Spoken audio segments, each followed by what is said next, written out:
Hello friends, स्वागत है आप सभी का आपके अपनी यूट्यूब चैनल SRG स्टडी में। सो फ्रेंड, आज के इस वीडियो में हम लोग यूपी बोर्ड कक्षा 8 का ज्योग्राफी चैप्टर नंबर 5 है उद्योग धंधे का अध्ययन करने वाले हैं। तो यदि आप चैनल पर नए हो तो चैनल को सब्सक्राइब कर लीजिएगा। अगर आपको वीडियो पसंद आएगी तो उसको लाइक करिएगा और ज़्यादा से ज़्यादा शेयर करिएगा।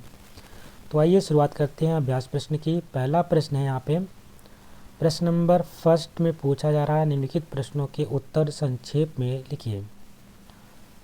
प्रश्न नंबर का है, भारी एवं लघु उद्योग में क्या अंतर है।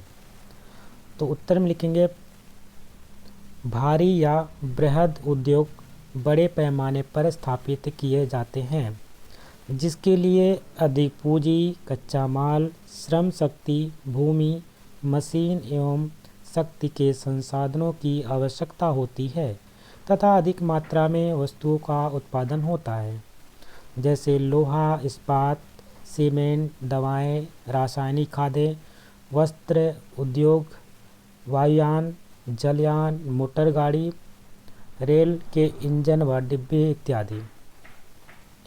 ये उद्योग सरकारी एवं निजी दोनों क्षेत्रों में लगाए जाते हैं। इसके विपरीत अगर हम बात करते हैं लघु उद्योग की, तो लघु उद्योग में कम पूंजी, श्रम एवं संसाधन तथा छोटी छोटी मशीनों की आवश्यकता होती है।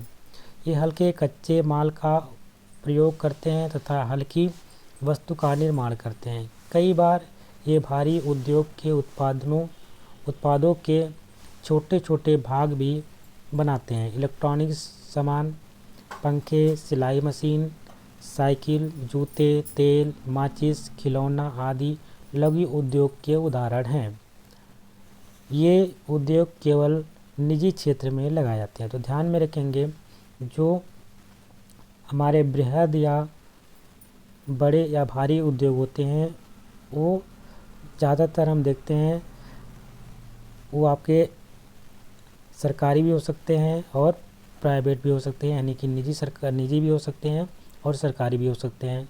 जबकि हम बात करते हैं लघु उद्योग की तो ज़्यादातर क्या होते हैं, ये निजी क्षेत्र वाले होते हैं। तो 2 पॉइंट इसको ध्यान में रखेंगे। अगला प्रश्न है, कृषि पर आधारित 4 उद्योगों के नाम लिखिए। तो उत्तर में लिखेंगे हम लोग, रेशम उद्योग, दूसरा है चीनी उद्योग, तीसरा है सूती वस्त्र उद्योग तथा चौथा है जूट उद्योग। ये सब क्या है, आपके कृषि पर आधारित उद्योग हैं। प्रश्न नंबर गा है, भारत के 3 सीमेंट उत्पादक राज्यों के नाम लिखिए। तो उत्तर में लिखेंगे, पहला पॉइंट आपका उत्तर प्रदेश है, दूसरा झारखंड, तीसरा राजस्थान। ये 3 आपके सीमेंट उत्पादक प्रदेश हैं। प्रश्न नंबर नेक्स्ट है, भारत में वायुयान उद्योग कहाँ कहाँ स्थापित है। तो उत्तर में लिखेंगे, भारत में वायुयान उद्योग बेंगलुरु, कानपुर, लखनऊ, नासिक जिसको महाराष्ट्र तथा कोरापुट जो कि उड़ीसा में स्थित है। नेक्स्ट प्रश्न है कि बेंगलुरु को भारत की सिलिकॉन सिटी या घाटी क्यों कहते हैं। वेरी इंपॉर्टेंट क्वेश्चन है, कई बार एग्जाम में पूछा गया है तो उसको ध्यान में रखेंगे। तो उत्तर में लिखेंगे, कर्नाटक की राजधानी बेंगलुरु को भारत की सिलिकॉन घाटी कहा जाता है क्योंकि भारत में सॉफ्टवेयर की सबसे अधिक कंपनियां बेंगलुरु में हैं, इसलिए इसको हम सिलिकॉन घाटी के नाम से या सिलिकॉन सिटी के नाम से भी जानते हैं। प्रश्न नंबर नेक्स्ट है, तेल शोधनशालाओं से प्राप्त होने वाले उद्योगों के नाम लिखिए। उत्तर में लिखेंगे, खनिज तेल शोधन से गैस, पेट्रोल, डीजल, केरोसिन जिसको मिट्टी का तेल कहते हैं तथा पेट्रोलियम जेली आदि वस्तुएं मिलती हैं। प्रश्न नंबर नेक्स्ट है कि कारण बताइए। पहला प्रश्न पूछा जा रहा है कि भारत के लौह इस्पात उद्योग दक्षिण के पठार में स्थित है, क्यों ऐसा। उत्तर में लिखेंगे, इसका कारण यह है कि दक्षिण के पठार में कच्चा सामान जैसे कि कच्चा लोहा, कोयला, चूना, डोलोमाइट, मैंगनीज आदि आसानी से उपलब्ध हो जाते हैं, जिससे यहाँ पर माल ढुलाई में कम खर्च आता है। तो ध्यान में रखेंगे, यहाँ पे जो कच्चे माल होते हैं वहाँ पे आसानी से मिल जाते हैं और उनको लाने में ज़्यादा दूरी की आवश्यकता नहीं पड़ती है, आसानी से हमको प्राप्त हो जाते हैं। इसलिए भारत के लौह इस्पात की बात करते हैं तो दक्षिण के पठार में ये स्थित है।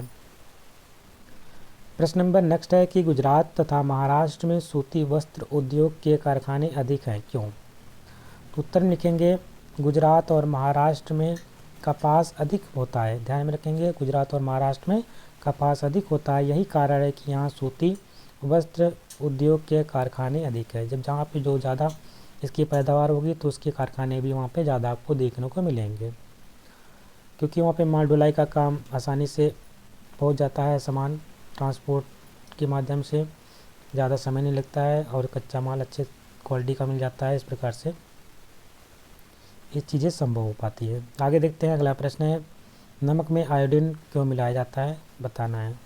तो उत्तर में लिखेंगे नमक में आयोडीन मिलाया जाता है क्योंकि आयोडीन घेंघा रोग से बचाव के लिए उपयुक्त है। यहाँ पे लिख लीजिएगा घेंघा रोग, ठीक है। इसलिए हम क्या करते हैं, इसको गलसूजा के नाम से भी जाना जाता है। गाल में आपकी सूजन हो जाती है गले के पास में, इसलिए इसको गलसूजा भी कहते हैं। अगला प्रश्न है जापान विकसित देश है, क्यों?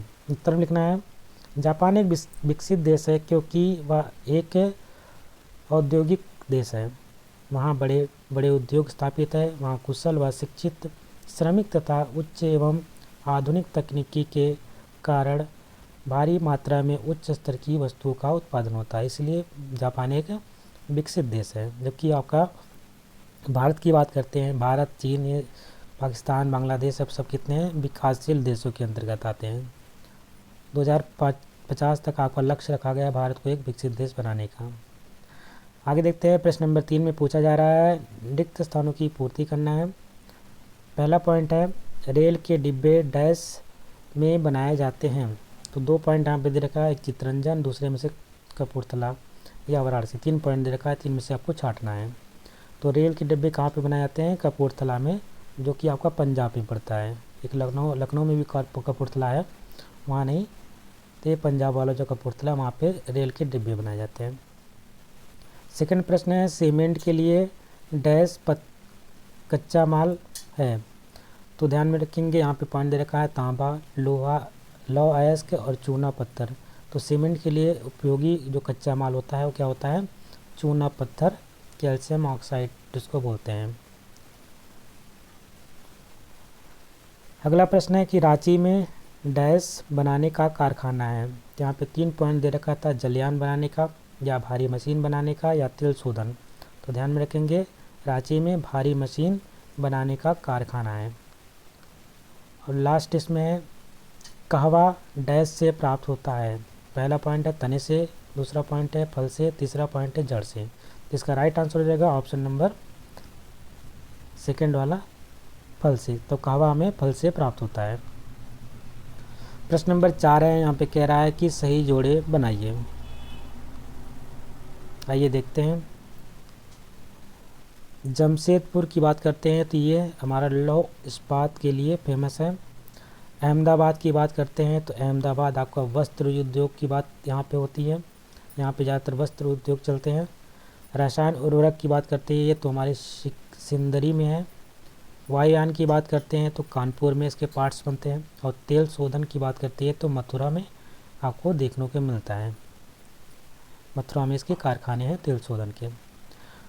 यहाँ पे भौगोलिक कुशलताओं की बात करते हैं तो यहाँ पे आपको मानचित्र मिलेगा। मानचित्र में आपको दर्शाना होगा कि निम्नलिखित उद्योग केंद्रों को भारत में रिक्त मानचित्र पे दर्शाइए। तो एक मानचित्र आपको लेना है, मानचित्र में लिखना है 3 लौह इस्पात केंद्र बताने हैं, 3 वस्त्र उद्योग केंद्र। तो अगर संकेत की बात करते हैं तो बोकारो में है, भिलाई और राउरकेला, ये 3 आपके जो कि लौह इस्पात उद्योग हो गए। और सूरत, औरंगाबाद और मदुरई, ये 3 आपके वस्त्र उद्योग की बात हो गई।